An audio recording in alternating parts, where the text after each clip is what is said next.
My name is Asad, and today I'll tell you about the dengue fever, which is a deadly mosquito borne disease. Dengue fever is a fever which is caused by the dengue virus. It is transmitted by the Aedes mosquitoes. These mosquitoes bite an infected person and spread the virus through biting other people. The dengue season is usually around June to August. The virus that causes dengue fever is known as the dengue virus. You can see the picture of it at the right side of the slide. And some information about Aedes mosquitoes. They are small and have white spots in their feet. They are usually active 2 hours after sunrise and a few hours before sunset. The virus is transmitted through the bite of a female mosquito. They reproduce in still water. Now the symptoms of dengue fever are nausea, vomiting, rash, aches and pains. Now I will tell you how to prevent the dengue fever, as prevention is better than cure. We can prevent dengue infections by putting on mosquito repellent before going outside, spraying our house with anti-mosquito spray, and getting rid of water containers and drain still water because the mosquitoes reproduce in still water. Thank you. Stay safe.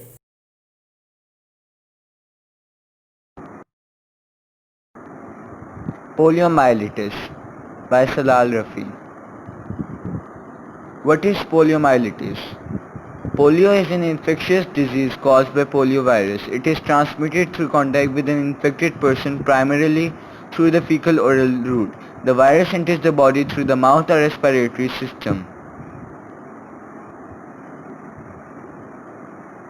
What is the cause of polio? Polio is caused by poliovirus. The virus enters body through the mouth. It is spread through contact with the feces of an infected person or through exposure to phlegm or mucus when the infected person coughs or sneezes. What are some poliovirus symptoms?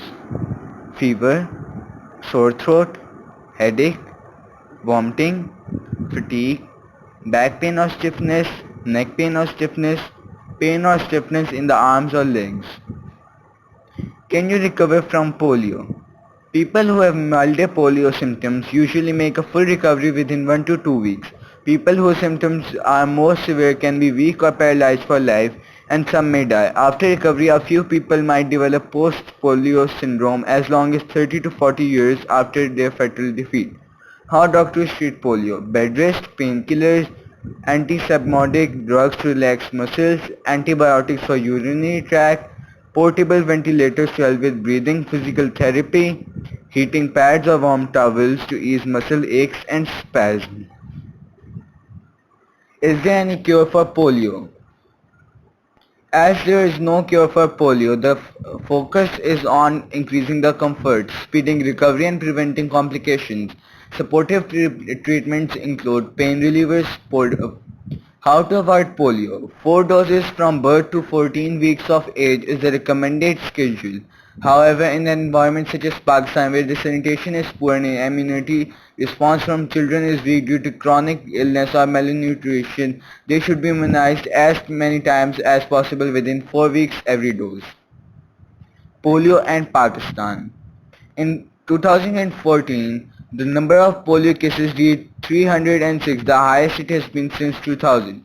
In August 2015, the country launched an injectable polio vaccine to treat the 4 million children and bring Pakistan closer to its goal of eradication by 2016. Message to the people of Pakistan. In Pakistan, most people don't feel the need to give polio drops to their children, which causes problem in later life.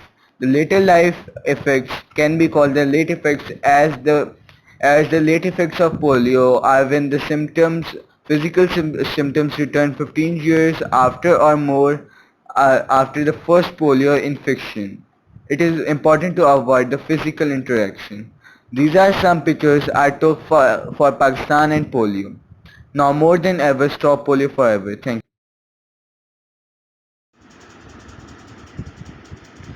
Assalamu alaikum. My name is Hassan and I am from class 8. Today I will present my topic, which is about flu. Oh, a lot flu.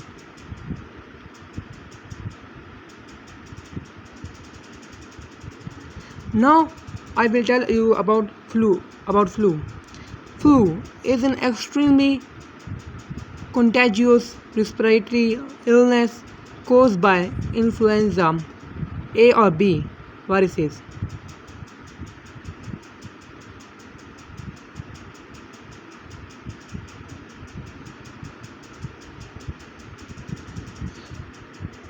It will be flu effect, fever or feeling feverish, chills, cough, sore throat, runny or stuffy nose, muscle or body aches, headaches.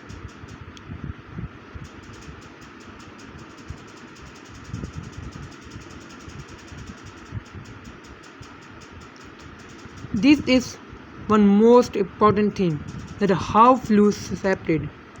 People with flu can separate it to others up to about 6 feet away. Most experts think that flu virus is separated mainly by droplets made in when people with flu cough, sneeze or talk.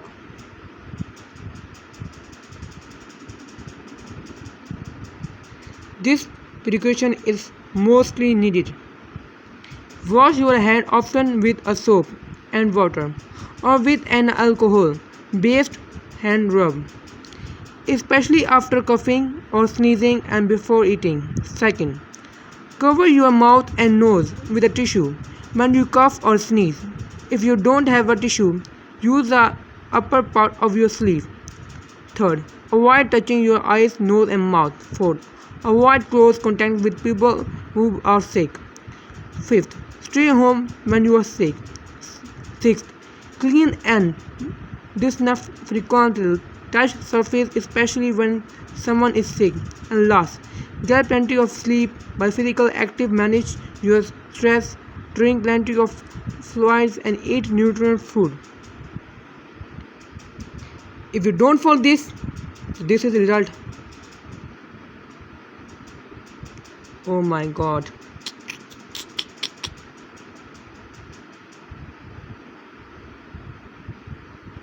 And thank you for watching this video.